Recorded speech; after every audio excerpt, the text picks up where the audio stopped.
এটি হলো যমুনা নদী। এটি মানিকগঞ্জ জেলার মধ্য দিয়ে বয়ে গিয়েছে। এর পাড়েই গড়ে উঠেছে একটি বিশাল চর, যেখানে বসবাস করে হাজার হাজার মানুষ।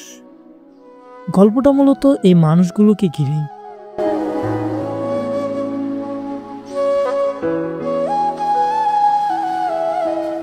আজকের এই ছোট্ট ভিডিওটির মাধ্যমে আপনি এই মানুষগুলোর কষ্টের কিছুটা অনুভব করতে পারবেন।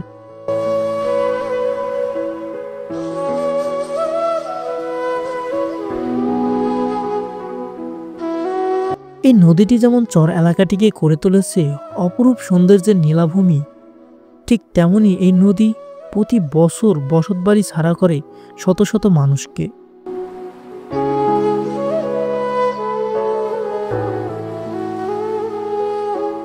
আজ আমি আছি এমন একটি নৌকায়, যেটিতে কিছু মানুষ তাদের ভাঙা ঘরবাড়ি নিয়ে ছুটে চলেছে।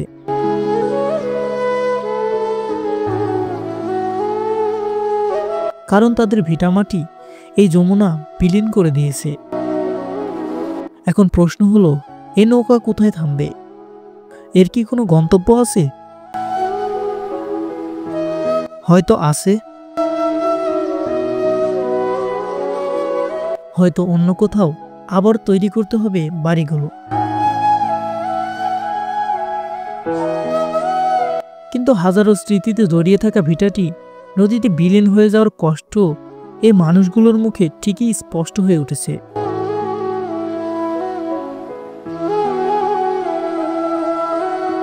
এভাবে প্রতি বছর নদী ভাঙ্গনে বিলীন হয়ে যায় শত শত মানুষের বসত ভিটা। কিন্তু নিয়তের উপরে কি কারো হাত আছে?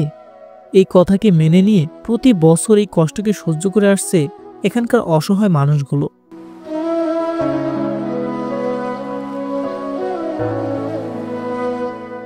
কিন্তু হাজার কষ্টের পরও আমরা এই চর এবং নদীকেই ভালোবাসি।